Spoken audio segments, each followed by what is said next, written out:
Hello everyone, welcome to student of.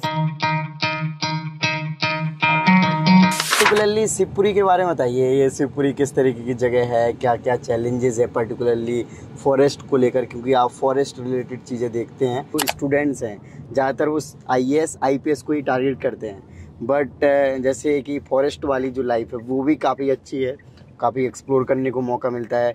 साथ ही साथ काफ़ी स्टूडेंट्स ये भी कहते हैं कि हम है ना मतलब बाकी चीज़ों के लिए भी टाइम मिल जाएगा, रादर देन कि IAS IPS में अगर हम जाते हैं तो बहुत ज़्यादा हेक्टिक शेड्यूल रहता है वहाँ पे।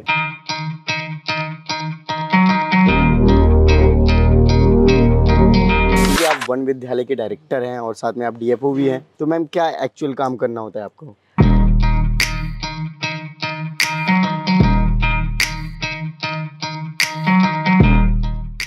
Hello everyone, welcome to student of friends. अभी हम हैं शिवपुरी में और आज हम करने वाले हैं IFS डॉक्टर अनुपम सहाय सर का, जो कि अभी करंटली CCF के पोस्ट पर पोस्टेड है शिवपुरी में। CCF जो पोस्ट होता है DFO के प्रमोशन के बाद मिलता है, मतलब कि CCF के अंडर DFOs आते हैं। सो चलिए फ्रेंड्स, आज हम are in life of CCF sir का करते हैं और दिखाते हैं कि किस तरीके से IFS ऑफिसर्स की वर्किंग होती है, क्या काम करने होते हैं उनको दिन में और किस तरीके से लाइफ स्टाइल होता है।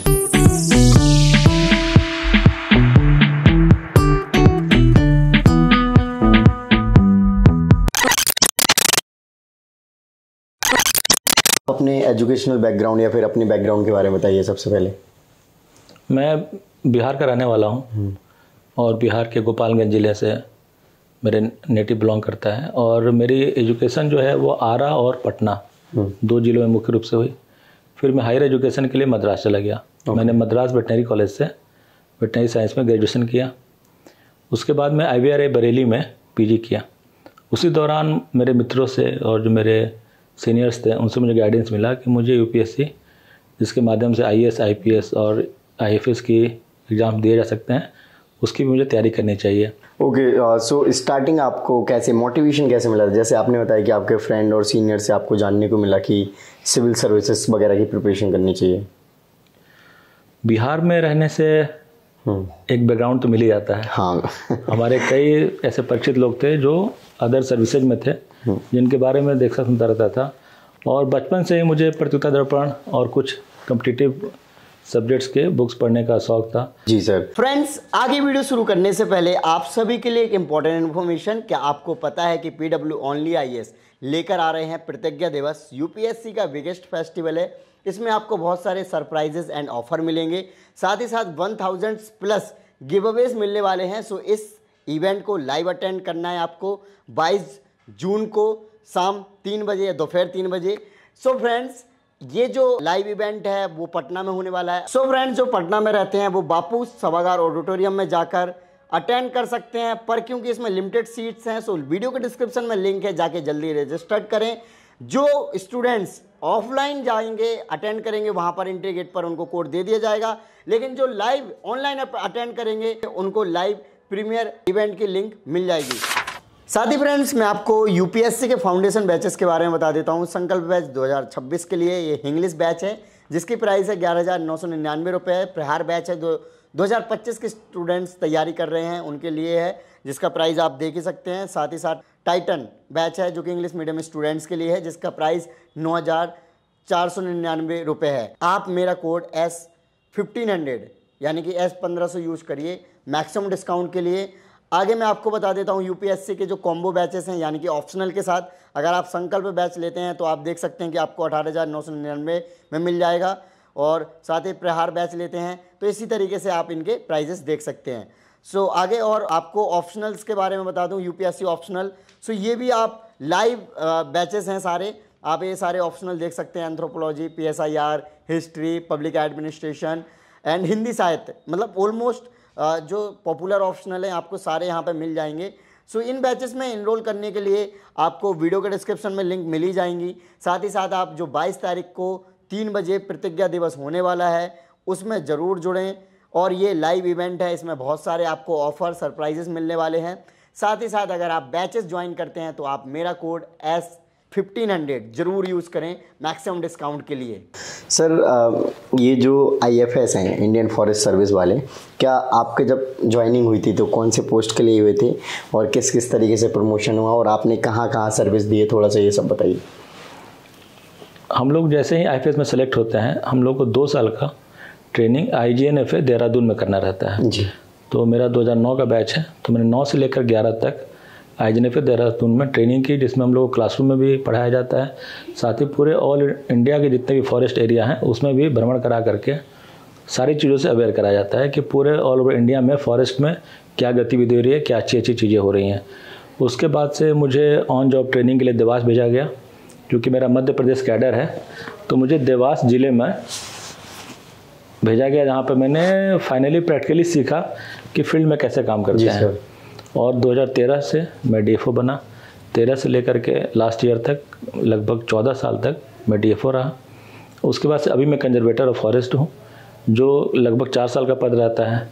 फिर किसी IFS ऑफिसर के जब 18 ईयर सर्विस में कंप्लीट होते हैं तो उनको मुख्य वन संरक्षक, जिसको कि CCA भी बोलते हैं, बनाया जाता है। उसके बाद जब 25 साल की सर्विस पूरी हो जाती है तब APCCF बनाए जाते हैं, और 30 साल की सर्विस कंप्लीट होने पर PCCF का प्रमोशन मिलता है।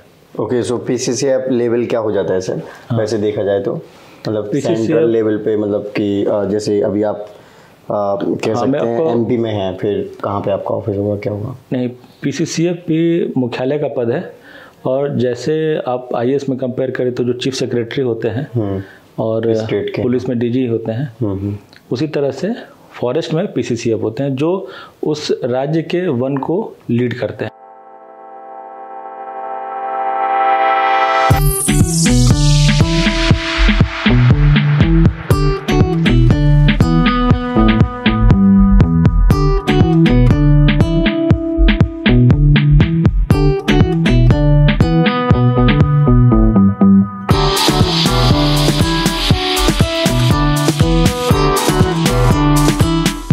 ओके सर, इस जॉब में आपका क्या शेड्यूल रहता है और क्या ऑफिस की टाइमिंग वगैरह रहती है?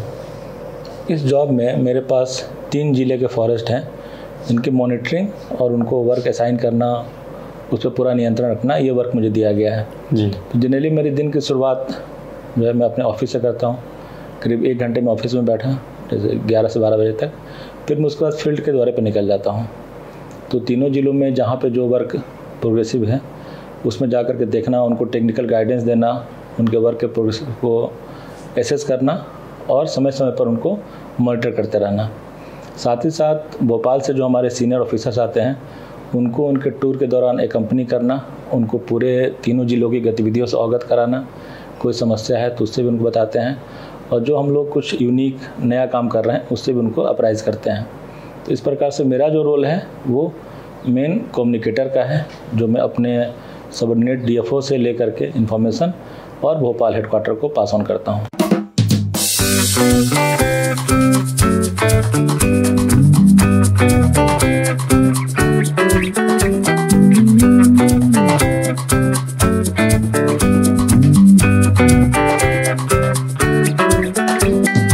सर पर्टिकुलरली शिवपुरी के बारे में बताइए, ये शिवपुरी किस तरीके की जगह है, क्या क्या चैलेंजेस है पर्टिकुलरली फॉरेस्ट को लेकर, क्योंकि आप फॉरेस्ट रिलेटेड चीज़ें देखते हैं और आजकल तो गर्मी भी बहुत ज़्यादा बढ़ती जा रही है जिसमें AC भी काम नहीं कर रहे। शिवपुरी अपने आप में एक मध्य प्रदेश का बड़ा ही यूनिक डिस्ट्रिक्ट है, हेरिटेज पॉइंट ऑफ व्यू से बहुत इंपॉर्टेंट है, काफ़ी पुराना इसका इतिहास रहा है जी।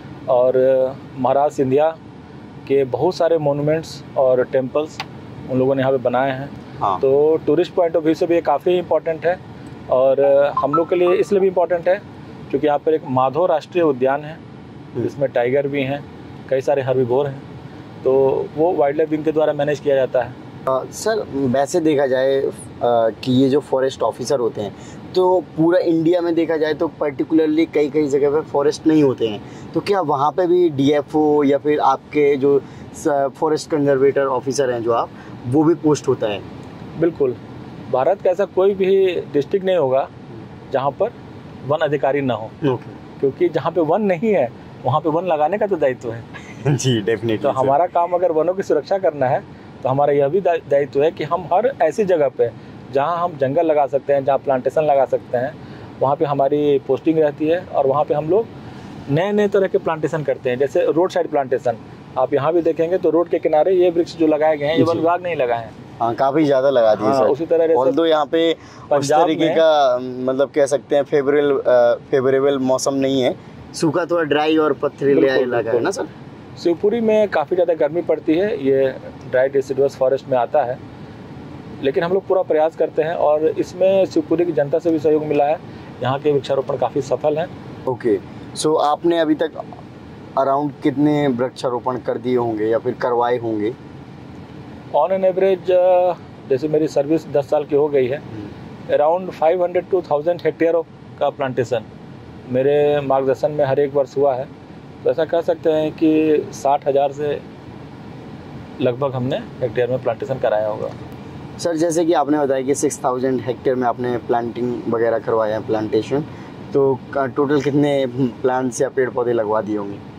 लगभग हम लोग 1 हेक्टेयर में 400 से 1000 तक प्लांट्स लगाते हैं, तो it must be around more than 10 lakh of plants.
अभी मीटिंग चल रही थी, जैसे कि आपने देखा होगा सर अपने डीएफओ जो क्षेत्र के हैं उनके साथ मीटिंग कर रहे थे। सर 2 साल पहले तक डीएफओ थे सर, फिर प्रमोट होके सीसीएफ बन गए हैं। सो जो कि सर के अंडर में 3 ज़िले आते हैं जिसमें कि जो डीएफओ होते हैं। वहाँ आज मीटिंग थी तो प्रियांशी मैम है। मैम आप कौन से बैच के हैं? मैं 2012 बैच से हूँ। ओके, सो आपके पर्टिकुलर एरिया में क्या चैलेंजेस हैं, जैसे आज सर के साथ आप मीटिंग कर रहे हैं? बिल्कुल, हमारे अशोकनगर में अभी जो मेजर वर्क चल रहा है उसके बारे में हम बता देते हैं। अभी हमारे यहाँ पे तेंदुपत्ता संग्रहण का कार्य चल रहा है, तो इतनी गर्मी में हम लोग मई में पूरा काम करें, हमारा ऑलमोस्ट हो भी गया, हमने 100% कलेक्शन अपना कर लिया है। तो इतनी गर्मी में भी हमने किसी तरीके से वहाँ पानी की व्यवस्था भी की है लोगों के लिए, और ये काम अपना पूरा किया है वहाँ पे। ओके मैम, जो तेंदुपत्ता आप बता रहे हो वो आई थिंक बीड़ी वगैरह बनाने में काम आता है ना, तो उसका प्राइसिंग कैसे होता है? जैसे गांव के जो लोग हैं, क्योंकि जिसके पास कोई काम नहीं है तो वो चलो ये काम कर लेते हैं और इजीली उसको एम्प्लॉयमेंट भी मिल जाएगा, तो किस तरीके से रेट वगैरह रहता है इसका? रेट तो ये हर बार आता है, शासन के उससे ही आता है। 4000 मानक बोरा अभी रेट चल रहा है वहाँ पे। तो वो पर्टिकुलर लोग जो है कितना भी ला सकते हैं, वो गवर्नमेंट को लेना पड़ेगा? रेट उनको बताया गया, वहाँ पे हम डिस्प्ले भी करके रखते हैं, एक बकायदा बैनर लगा रखा है कि इस रेट पे खरीदा जाएगा आपसे। साथ ही अभी सुधांशु सर हैं। सर आप कौन से बैच के हैं सर? मैं 2014 बैच से हूँ और शिवपुरी जिला वन विभाग जो है वो मैं देखता हूँ। जी सर, आपके यहाँ पे क्या चैलेंजेस है पर्टिकुलरली, या फिर क्या डिस्कशन था आज सर के साथ? आप डिस्कशन तो रूटीन जो मंथली मीटिंग होती है, जी सर, मीटिंग उसके संबंध में था। और बात जहाँ तक आपने चैलेंजेस की तो अगर आपको शिवपुरी की ज्योग्राफी का आइडिया हो, श्योपुर जिला हमसे लगा हुआ है, तरफ झांसी यूपी लगा हुआ है और एक तरफ राजस्थान। जी, राजस्थान और उत्तर प्रदेश के बॉर्डर पर ये जिला सिचुएटेड है। श्योपुर के बारे में अगर आप जानते हो तो कूनो राष्ट्रीय उद्यान, जहाँ पर प्रधानमंत्री जी ने चीते अफ्रीका और नामीबिया से लाके छोड़े गए थे भारत में, वो वहाँ पर हैं। तो चीते वाइल्ड में भी हैं कुछ, तो आप लोग न्यूज़ के माध्यम से पढ़ते होंगे कि चीते बहुत लंबी डिस्टेंस ट्रैवल कर रहे हैं जो हमारे यहाँ हैं। तो काफ़ी समय में ये हमारे शिवपुरी के इलाके में भी रहते हैं। उस समय उनको प्रोटेक्शन देना और उनकी सुरक्षा सुनिश्चित करना एक बड़ा चैलेंज रहता है। अक्षय सर है अभी हमारे साथ। अक्षय सर, आप कितने टाइम हो गया आपको ज्वाइन किया, फिर कौन सा बैच आपका? मेरा बैच 2016 है। गुना ज्वाइन किए मैं 10 महीने हुए अभी। गुना जो ट्रेडिशनली जो देखा जाए प्रोटेक्शन इश्यूज़ काफ़ी रहते हैं, उधर इंक्रोचमेंट्स, इलीगल फेलिंग का काफ़ी उधर प्रेशर है। फायर का भी काफ़ी इंसिडेंस रहता है क्योंकि काफ़ी ड्राई रीजन है और इस साल जो है जैसा देखा गया है कि काफ़ी रिकॉर्ड तोड़ उधर भी पड़ रही है। हाँ, ओके सर। सो सर, जैसे टेम्परेचर बढ़ रहा है तो आपने कोई ऐसे इनिशिएटिव लिए हैं जो कि टेम्परेचर को कम करने में, जैसे कि देखा जाता है कि प्लांट्स जितने ज़्यादा लगाएंगे वो सारी चीज़ें उतना ज़्यादा मैनेज हो पाएंगी, क्या कह सकते हैं ग्लोबल वार्मिंग हो रही है। प्लांट्स तो हम लोग जैसे लगाते हैं अब, चूँकि जो देखा जाए वाटर रेजिम चेंज हो रहा है। अगर उसमें देखें कि ड्राइनेस जब ज़्यादा आ रही है तो एक जो स्पीसीज़ जो पहले चलती थी हम लोग को उसमें चेंज करना पड़ रहा है। तो अभी हम लोग जो जा रहे हैं वो थॉर्नी स्पीसीज़ पर जा रहे हैं। जैसे अब हम जो प्रमोट कर रहे हैं वो खैर को प्रमोट कर रहे हैं, बबूल को प्रमोट कर रहे हैं, जो मतलब हार्डी स्पीसीज़ हैं जो कम मॉइस्चर भी अगर मिलता है किसी एक साल में तो वो सर्वाइव कर रहे हैं। Survive right.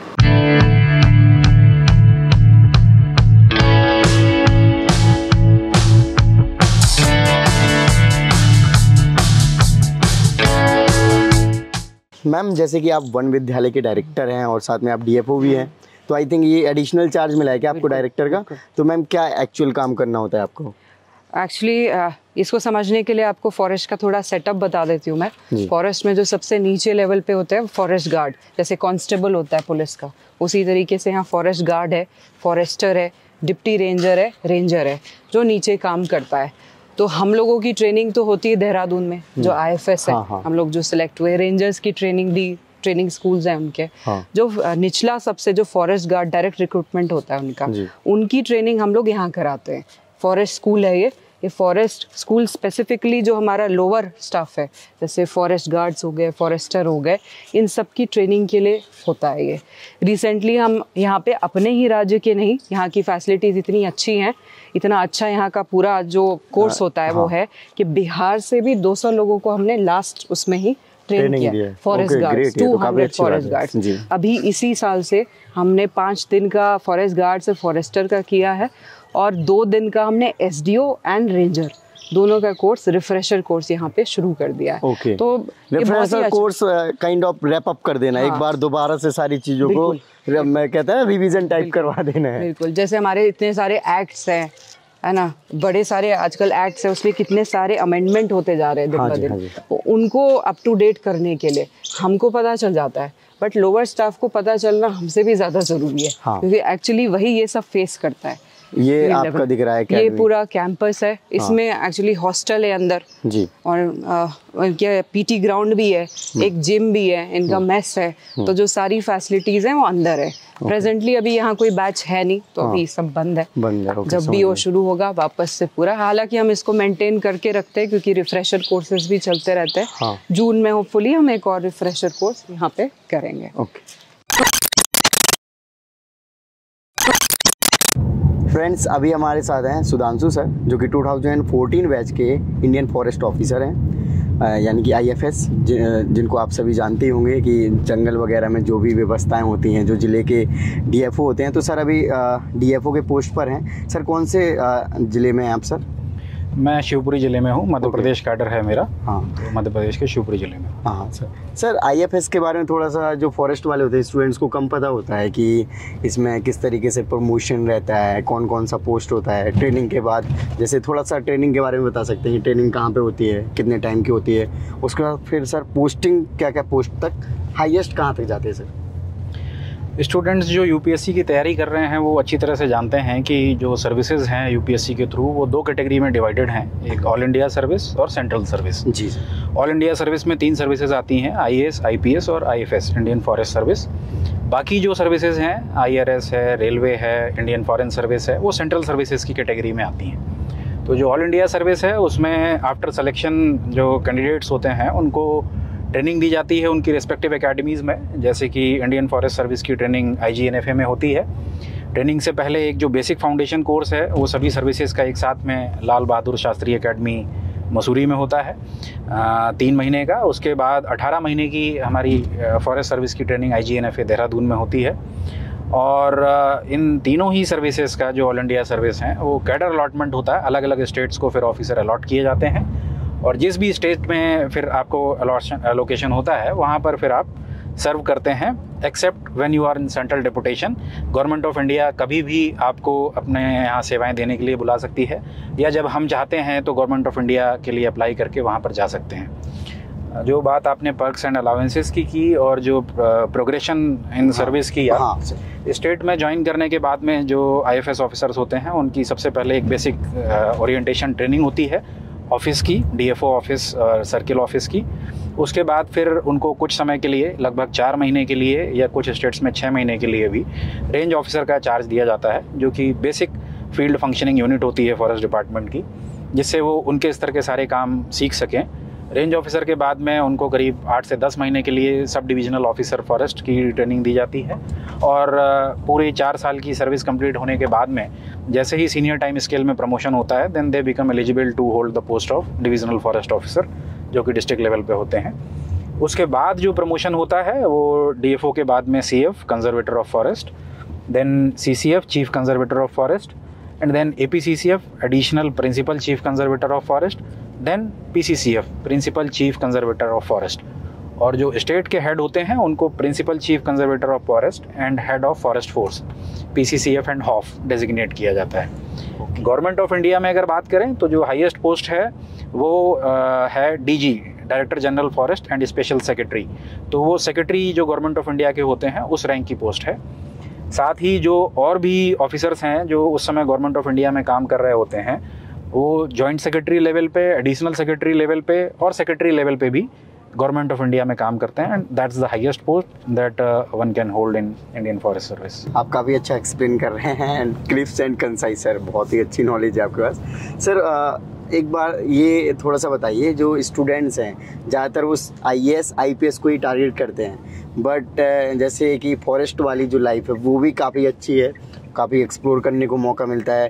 साथ ही साथ काफ़ी स्टूडेंट्स ये भी कहते हैं कि हम है ना मतलब बाकी चीज़ों के लिए भी टाइम मिल जाएगा, रादर देन कि IAS IPS में अगर हम जाते हैं तो बहुत ज़्यादा हेक्टिक शेड्यूल रहता है वहाँ पे।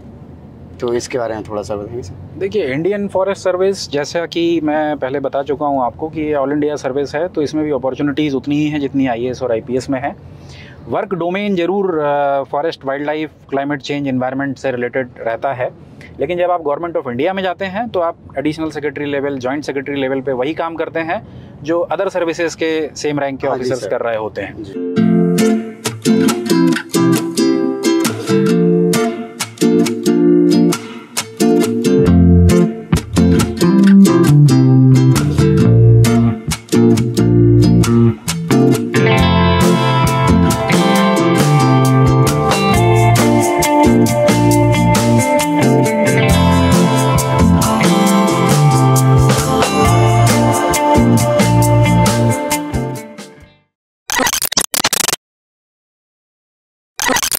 सर आज हम आपके साथ पूरा दिन थे और काफ़ी बिजी शेड्यूल था। ऑल्दो मैंने अभी आपसे पूछा था कि कैसे आप मैनेज करते हो, कूल कैसे रहते हो, फिर फैमिली वगैरह को कैसे टाइम दे पाते हो। आपके 2 बच्चे भी हैं, मैम हैं, साथ में आपकी मदर भी हैं।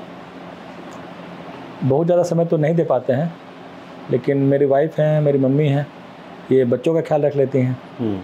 श्वेता जो है ये घर में कैसे घर का मैनेजमेंट होना है, गेस्ट को कैसे एंटरटेन करना है, सब देखे। तो मेरा फोकस फिर मेरे वर्क पे रहता है जी। मैं शाम को ज़रूर बच्चों के साथ आधा 1 घंटा टाइम स्पेंड करता हूँ और कोशिश करता हूँ कि इनको वैकेशन पे अपने साथ ले जाऊँ।